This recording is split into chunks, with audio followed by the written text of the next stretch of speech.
Hey y'all, welcome back to my channel. My name is Natea and this is Nesthetics, where I talk about topics that I care about and you should care about too if you choose.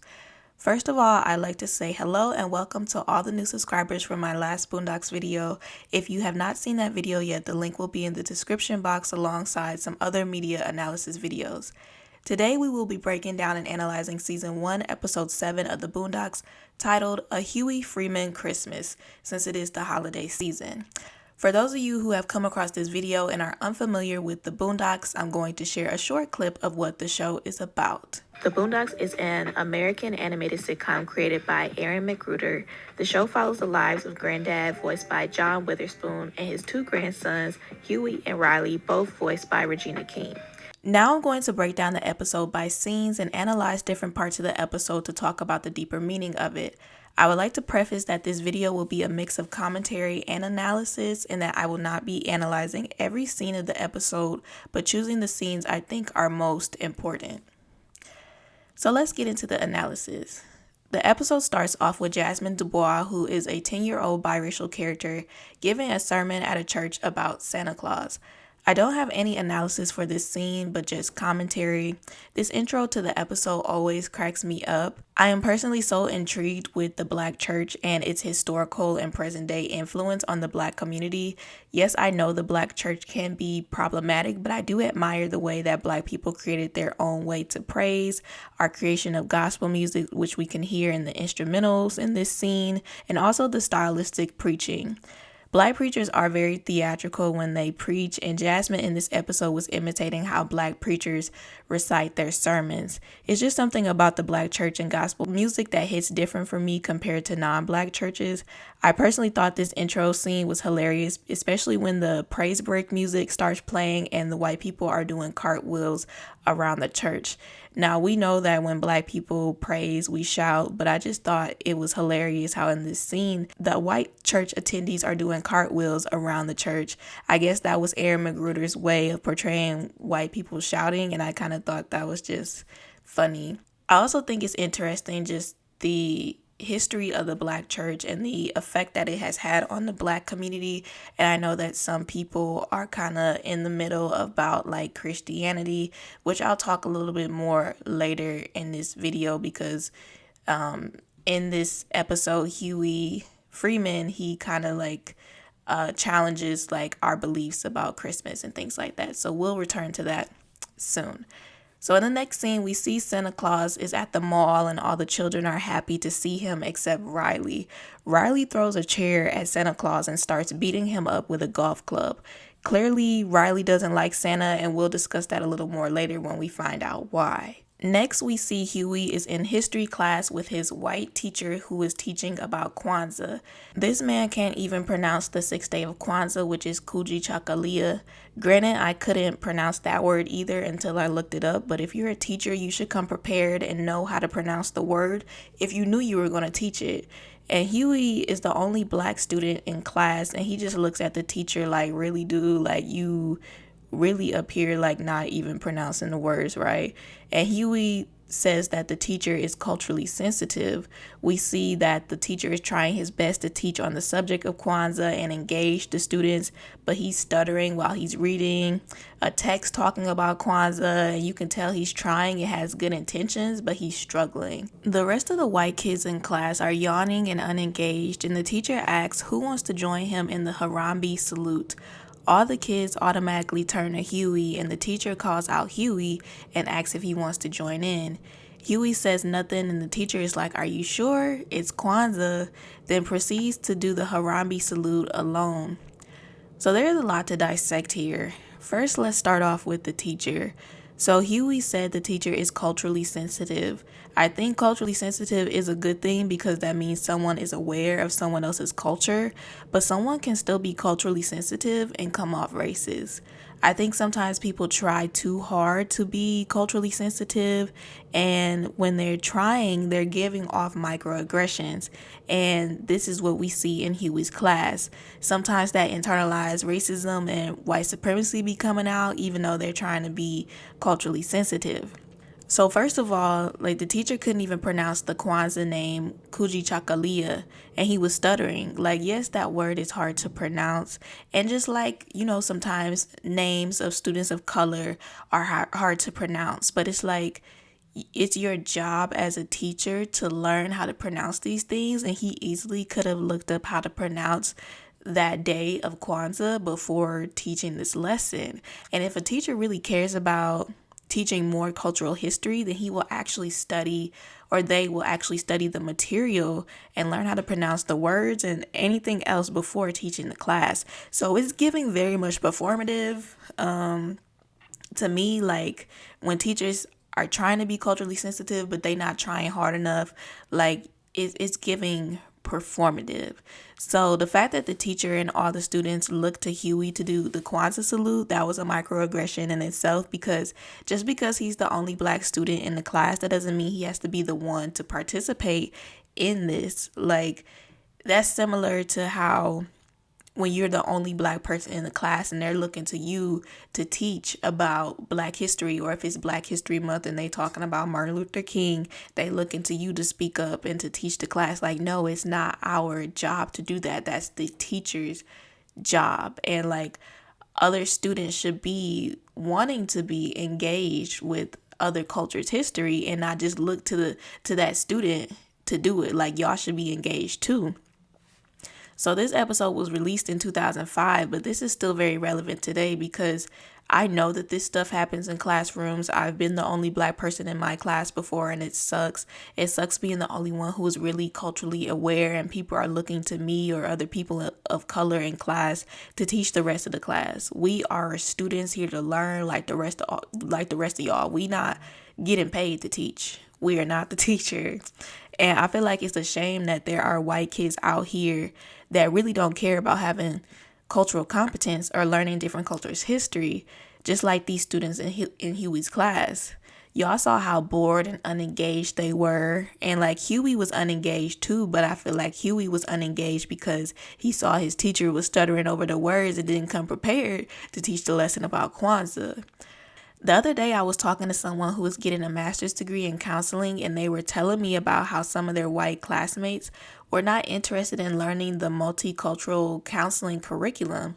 So you're telling me that if you plan to be a counselor, you only plan to counsel white heterosexual people? Like, if anyone outside of that identity comes along, you're not interested in giving them counseling services? Like, this stuff be happening in real life where white students do not be engaged in cultural competence or cultural curriculums.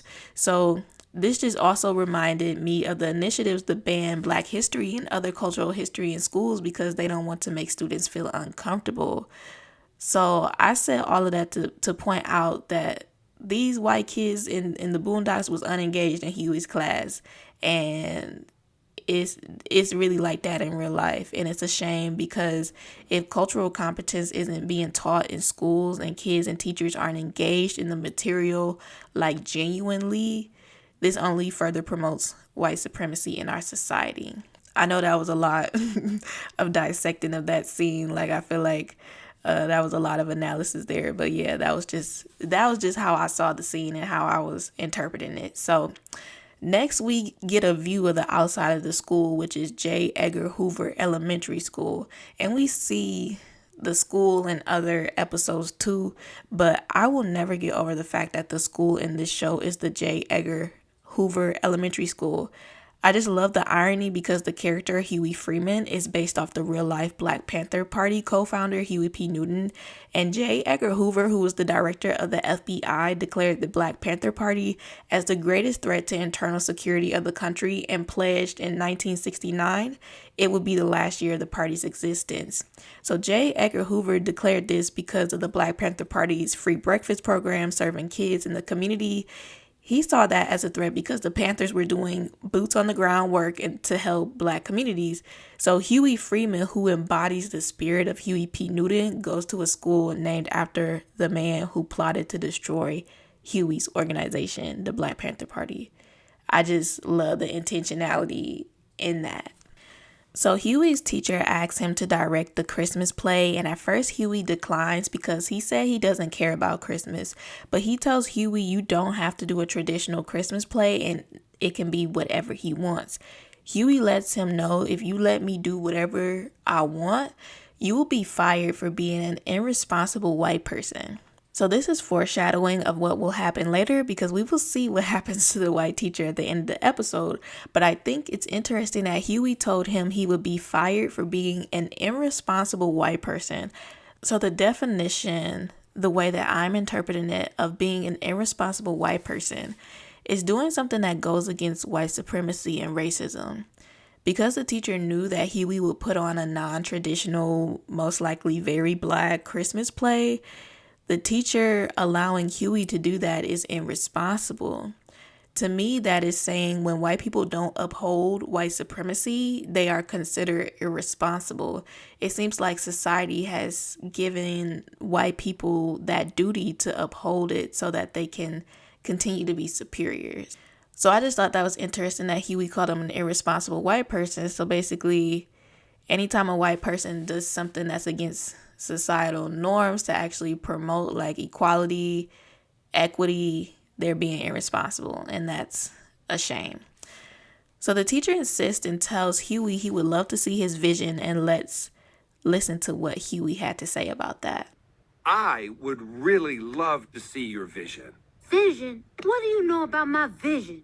My vision would turn your world upside down, tear asunder your illusions, and send the sanctuary of your own ignorance crashing down around you. Now ask yourself, are you really ready to see that vision? I really liked what Huey said, because basically Huey is saying his vision is radical and the world would not be ready to see it. This reminded me of the actual Huey P. Newton and thinking about the vision he had for the black community and just for society in general. I read Huey P. Newton's autobiography a couple years back, and it was a really good read. I recommend it to everyone. I would actually reread this book. And based on what I read and how I interpreted it, Huey P. Newton's vision was very socialist and community oriented. He was anti-capitalist and he wanted to change the conditions of black communities. And I want to read an excerpt from his book, his autobiography, so y'all can get a sense of Huey P. Newton's mindset and vision. I have a physical copy of the book, so I'm just like, let me just read an excerpt for this video. So this is Huey P. Newton basically talking about why he named the book the way that he did.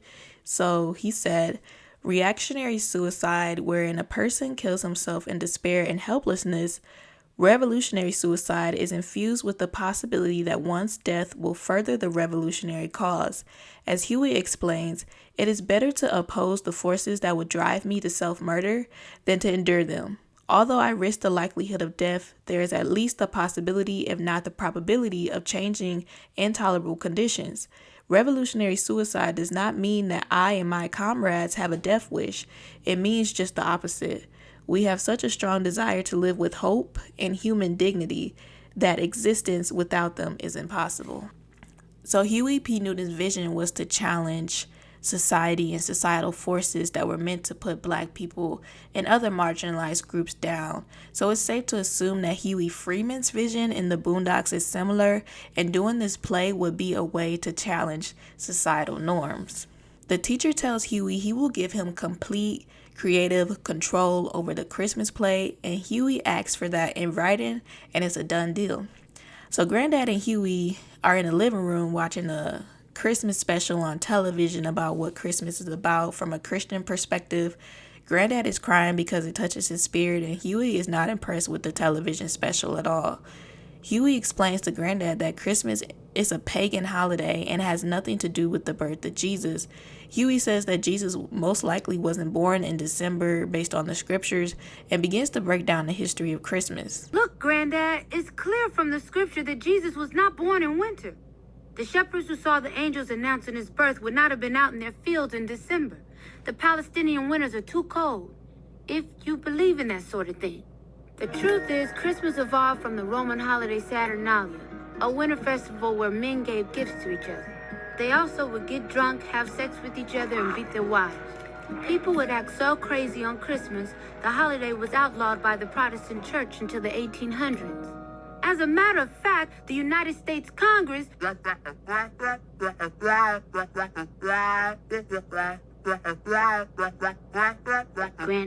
The rest of the scene is inaudible, and Huey's voice sounds like the Charlie Brown's teacher's voice, the wah wah wah wah wah wah sound, because Granddad is tuned out of what Huey is saying. But no, for real, I need to hear the rest of the tea from Huey, because he was like the U.S. Congress, and then it went wah wah wah. Like, no, I need to hear the rest of the tea, because this episode was the first time I had ever heard Christmas from that perspective, like the history of Christmas.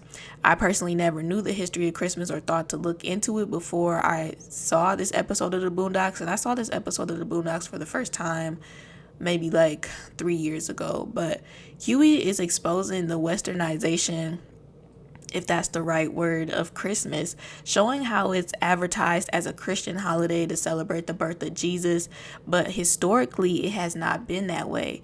Huey is pointing out that Christmas is not being celebrated like it's stated in the Bible because Jesus most likely wasn't born in December. I also feel like Huey would be against Christmas because it's a capitalistic holiday where you get people gifts, and some people can't afford to buy gifts for others during this time, or families that can't afford to get their kids gifts. Overall, I feel like Huey is probably just against Christmas in general, and just against the way, I guess, the whitewashing of Christmas, and also the washing of the history of Christmas that has not been told to us. Because it's like, if I had never seen this episode, then I would have probably never known the actual history of Christmas. So Huey goes to his room and begins to write his Christmas play so people can see his vision. Before we see Huey writing, we get a span of the room, which we have in other episodes too. Huey has a poster of Che Guevara in his room. Huey also has some other posters of figures in his room, which arguably look like Malcolm X and Dr. Martin Luther King Jr. So Che Guevara was a Marxist revolutionary, a part of the Cuban Revolution, and he is actually one of Huey P. Newton's inspirations. Che is mentioned in Huey P. Newton's autobiography, and I like how this is a small detail they added, having these historical figures in Huey's room to see the figures that he draws inspiration from. And I like how we really get to see the spirit of Huey P. Newton through Huey Freeman in the Boondocks in general. So while Huey is writing the play, Riley is writing a letter to Santa about how he plans to attack him again this Christmas. And this is arguably one of the funniest scenes in the entire Boondocks series. Riley signs the letter to Santa saying, "Sincerely yours," and calls himself the Santa Stalker. Like, Riley, he misspells some of the words in the letter, and it's just kind of funny. So that's why I said "sincerely yours," because that's how he actually spells it. So now Huey, Riley, and Jasmine are walking outside together. Jasmine is going on and on, telling Huey how he should make a play about what Christmas is really about. She thinks the story of Christmas is that Santa Claus died for our gifts and rose from the dead, and every year he comes back to forgive us and give us gifts. She basically mixed the story of Jesus and Santa into one, and mind y'all, she is 10, so makes sense. Riley interrupts Jasmine, and we finally get to hear why he dislikes Santa. Let's listen to what Riley had to say. Man, Santa these nuts.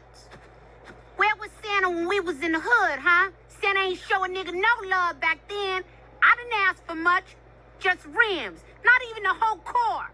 And what did we get? Nothing. Riley was upset because Santa was never there when they were in the hood, even though Riley's explanation is flawed, because Riley is talking about how he asked for a car and rims from Santa at 8 years old. He still has a point. Like, I'm sure there are a lot of kids who grew up in similar environments as Riley and Huey. Riley and Huey are originally from the south side of Chicago, which I feel like gets a bad reputation for being dangerous and being like very hood, similar to where I'm from Milwaukee, and it's considered a dangerous place. There's definitely dangerous stuff going on in both Milwaukee and the south side of Chicago, but I feel like the media paints an over exaggeration of these places. But either way, I'm sure there are kids every year who grow up in the quote unquote hood or grow up in families who don't have enough money to get their kids gifts for Christmas. It makes sense that a child like Riley would dislike Santa Claus because he sees other kids, probably white kids, getting gifts and new things for Christmas, but he doesn't get the same.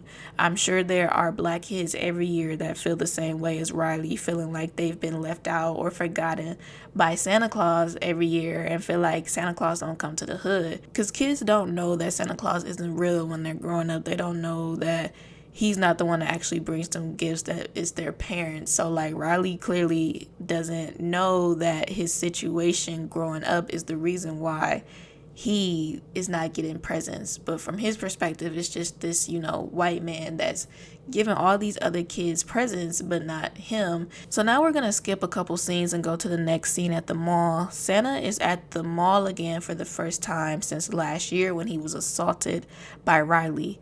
There is a reporter at the mall reporting on this. She says the assaulter was probably Arab. And mind y'all, this is post 9/11 in 2005 when a lot of people started discriminating against quote unquote Arab people. So this is interesting though, because like the reporter is brown. She's a brown skinned woman. And this just goes to show how brown and black folks can be prejudiced against each other too. I definitely know there's anti-blackness among other groups of people. So I just thought it was interesting that they had a brown person discriminated against other brown people. So Riley ends up attacking Santa Claus again, and we're back at the school with Huey planning this Christmas play. Huey puts his heart, soul, and energy into this play. The principal of the school, along with 2 other women, a part of the school faculty, meet with Huey to go over some quote-unquote minor changes about the script. They tell Huey that Jesus can't be black. Then they go on to suggest making Jesus white, Italian, or Middle Eastern. Huey argues that Jesus is black and that there are Middle Eastern people of African descent. Huey refuses to change the script and brings out his contract, and the principal just rips it up into shreds. We all know how whitewashed Jesus has become, and most of the images we see of Jesus are white. We know good and well the way Jesus was described in the Bible, he was not a white man. White people do not have wool textured hair. People of African descent are the only people with Afro textured wool like hair. I guess that part of the scripture some people just look over when people started making paintings of white Jesus. This scene also alludes to Aaron McGruder's show, Black Jesus, which came out in 2014.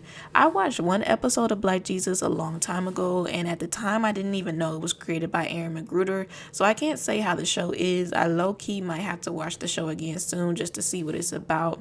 But this makes me think about maybe he had the idea for the show Black Jesus in 2005 when this episode of the Boondocks came out, but he was more focused on creating for the Boondocks and saved the idea for later. But this just goes back to like the whitewashing of Christmas and depictions of Jesus. And as I was saying earlier with the black church, my generation especially, I feel like there are a lot of younger black people moving away from Christianity. I know that some people still look at the history of slavery and how white people use Christianity to basically back up slavery and say that, this is why y'all are enslaved, and also converted a lot of Africans from whatever their spiritual beliefs were to Christianity. So I know that Christianity is kind of a divide now, at least among my generation, and I think that it's a shame that like Christianity has been so whitewashed. And it doesn't seem like Huey is against Christianity or anything. He's just kind of against the whitewashing of it and wants to expose the truth about Jesus and Christianity and just remove the whitewashing. So yeah, I don't know if there's anyone listening who used to be Christian or is not Christian anymore, but I've heard stories of black people who are not Christian anymore because of just, the history of slavery and just like the whitewashing of it. So I'd be interested in hearing people's thoughts and perspectives on Christianity as black people and how you feel about practicing it. Personally, I still identify as a Christian. So in the next scene, we see that the play was put on as scheduled without any changes and with a black Jesus. The play received a 20-minute standing ovation and the world got to see Huey's vision. However, there was no recording of the play, so it was not documented. Everyone, including the all-white faculty members of the school and Jasmine, are giving Huey a standing ovation, but Granddad and Riley are literally sleeping. I think it's interesting that all the white people and Jasmine are giving Huey a standing ovation, but the two and only black people in the crowd, Granddad and Riley, are asleep during the play that is a representation of them. I think this shows how sometimes our own people aren't willing or don't care to support our vision. Sometimes it really do be your own people like not supporting you and trying to get discounts on stuff, trying to bring you down, like if you like have a business. And it's just like, it's a slap in the face.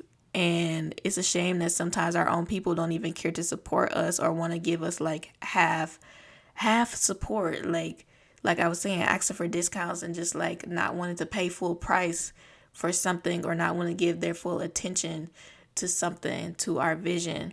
And those two people in the crowd were his own family. And sometimes it really do be your own family that don't be supporting you. So lastly, we see that Huey's teacher was fired for disobeying orders and allowing the play to go on as scheduled.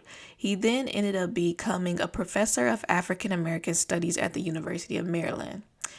Now, it's nothing wrong with white people becoming professors of African American studies, but I am genuinely curious about what's the appeal.